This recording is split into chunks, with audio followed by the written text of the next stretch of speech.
தொண்டர்கள் அனைவரும் ஒன்றை எனக்கு நினைவுபடுத்திக் கொண்டே இருக்கிறார்கள். எடப்பாடி பழனிசாமி இன்றைக்கு வெகுஜன விரோதி ஆகிவிட்டார்.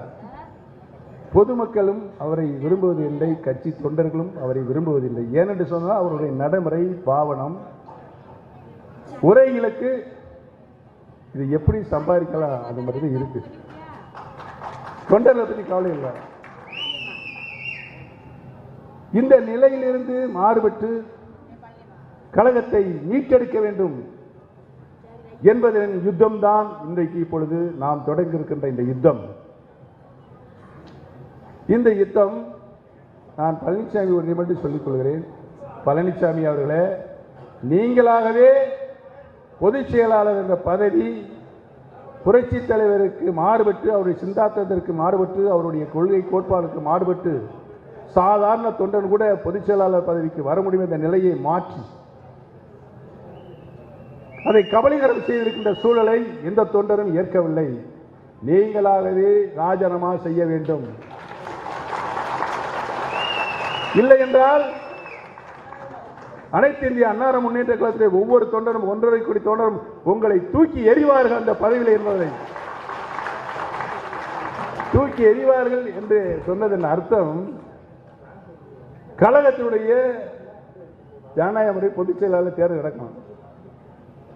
சரியான ஒரு பார்வையாளர்களை நியாயமா நீதியா தீர்ப்பளிக்கிற ஒரு 5 பேரை குழுவப்படணும். அவங்க இந்த தேர்தல் நடத்தணும். எங்கிருந்து கிளைக்கழகத்தில் நடத்தி மாவட்ட கழக செயலாளர் வரைக்கும் அந்த தேர்தல் நடத்தி பெட்டி என்னன்னா உண்மை நிலை என்ன என்பதாவது அவருக்கு புரியும். இப்படிதான் நம்ம முதல் தர்ம யுத்தத்தில் நாகமண்டலத்தில் ஒரு சட்டமன்ற உறுப்பினர் இருந்தார், தமிமுன் அன்சாரி. தமிமுன் அன்சாரி எல்லா நிருபர்களும் கேட்குறாங்க, உங்கள் ஆதரவு யாருக்குங்க? ஓபிஎஸ்க்கா இபிஎஸ்க்கா? நான் இப்போ சொல்ல முடியாது. நான் ஓட்டு பெட்டியை வச்சு எங்கள் தொகுதியில் மக்கள்லாம் கூப்பிட்டு ஓட்டு போட சொல்ல போகிறேன். அந்த முடிவை அறிவிச்சதுனால நான் என்னுடைய முடிவை மக்கள் முடிவத்தை நான் அறிவிப்பேன்னு சொல்லிட்டு நாகப்பட்டினத்தில் போய் ஒரு ஓட்டு பெட்டியாக ஒரு இடத்துல வச்சார். பொது சந்தையில் காலையிலேருந்து 11-12 மணி வரைக்கும் ஓட்டு பெட்டியில் மக்கள் போட்டுகிட்டே இருக்காங்க. போலீஸ்லாம் என்னங்க எப்படி நடந்துட்டுருக்குன்னு தெரியலைங்க, எண்ணி பார்த்தாட்டேன்னு தெரியும் அப்படின்னு போலீஸ் சொல்லிட்டாங்க. இவருக்கே ஒரு அச்ச உணர்வு, வாக்குப்பதிவு நிப்பாட்டுப்பான்னு சொல்லி அந்த ஓட்டுப்பட்டியை மட்டும் தீடு கொண்டு போய் ரூமுக்கு உட்காந்து பல பேரை வச்சு எண்ணி பார்த்துருக்காரு. எடப்பாடி பழனிசாமி 7 ஓட்டு, நம்மளுக்கு 900 ஓட்டு.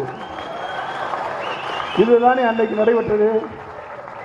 அப்படியே அவர் வேற பின்வாசல் வழியாக கார்நேரி போயிட்டார். யாராவது கேள்வி வைப்பாங்க. அதே நிலையில் தான் இன்றைக்கு ஏற்பட்டு இருக்கிறது. இன்றைக்கு கோபமாக இருக்காங்க தொண்டர்கள். அம்மாவுடைய எண்ணம், புரட்சி தலைவர் எண்ணம், இங்கே இருக்கின்ற தொண்டர்கள் நாளை இந்த பகுதிக்கு முன்வரிசையில் உட்கார வேண்டும். தொண்டன் தான் அனைத்து நிலைகளிலும் அந்த பதவிகளுக்கு, தலைமைப்படுகிற பதவிகளுக்கு அலங்கரிக்க வேண்டும் என்பதுதான் அதற்காக தொடங்கப்பட்ட இயக்கம் தான் அனைத்து இந்திய அண்ணா முன்னேற்ற கழகம்.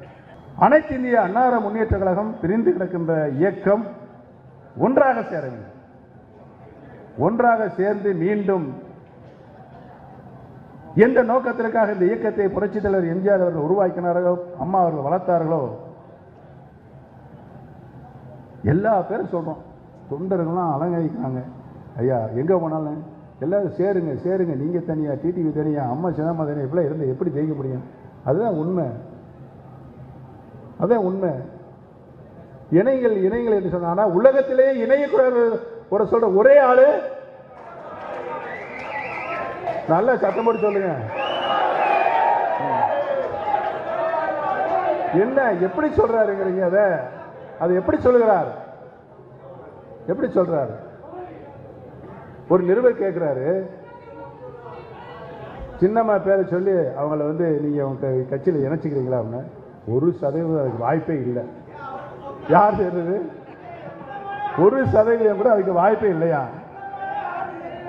எப்படி தவழ்ந்து தவழ்ந்து தவழ்ந்து போய் சின்னம்மா காலில் விழுந்து அவங்க தான் உனக்கு முதலமைச்சர் பதவியை தந்தாங்க. எத்தனையோ முன்னோடி தலைவர் இருக்காங்க வரிசையில். நம்ம திண்டுக்கல் சீனிவாசன் இருக்காரு, செங்கோட்டையன் இருக்காரு, தனபால் இருக்காரு, இவங்களாம் இருக்காங்கல்ல, தென்னாட்டில் நிறைய பேர் இருக்காங்க. இவங்களுக்கெல்லாம் கொடுக்காம ஐயா பழனிசாமி உங்களுக்கு தான் தூக்கி கொடுத்தாங்க, நீங்கள் அதனால தானே போய் அந்த காலில் விழுந்து வாங்கிட்டு வந்தீங்க. 3 மாதம் என்னாச்சு? என்ன செஞ்சாங்க? அவங்க கொடுத்துட்டு தண்டனை அவனுக்கு ஜெயிலுக்கு போயிட்டாங்க. அந்த அம்மாவை என்ன தரக்குறைவான வார்த்தையில் திட்டினேன், என்ன திட்டினேன்? அன்னைக்கு இந்த உலகத்திலே நன்றி கெட்ட ஆள் யாருங்கிறது நிரூபணமாயிருச்சு. கொச்சைப்பதி. இதுதான் அவருடைய சுய உருவம். இந்த வேஷத்தை கலைப்பதற்காகத்தான் இந்த தர்ம யுத்தம் இப்பொழுது நடைபெற்றுக் கொண்டிருக்கிறது. அதற்காகத்தான் உங்களுடைய நல்ல ஆதரவை தமிழகம் முழுவதும் மாவட்டந்தோறும் நாங்கள் நடத்தி கொண்டிருக்கிறோம்.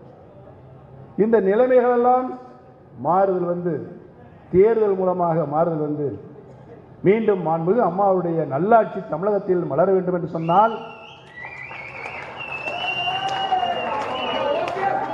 அனைத்து இந்திய அண்ணா முன்னேற்ற கழகத்திற்கு தொண்டர்களிடத்தில் நல்ல மரியாதை இருக்கு, ஒரு ஈர்ப்பு வந்திருக்கிறது. பொதுமக்களும் இப்பொழுது நம்முடைய பக்கத்தை திரும்பி பார்த்து போகிற இடமெல்லாம் புன்சிரிப்போடு, அடுத்து நீங்க வந்தாதாங்க நல்லது நடக்கும், நீங்க வந்தாதான் நல்லது நடக்கும். நான் நீங்கன்னு சொல்றது நான் இல்லை, அதிமுக ஆட்சி வந்தாலே நல்லா இருக்குன்னு சொல்றாங்க.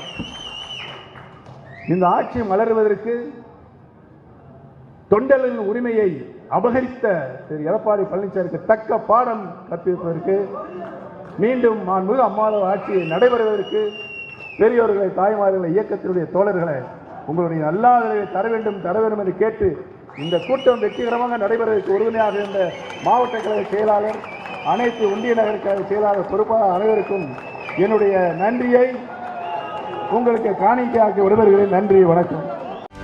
செய்திகளை உடனுக்குடனும் துல்லியமாகவும் தெரிந்து கொள்ள சப்ஸ்கிரைப் பண்ணுங்க.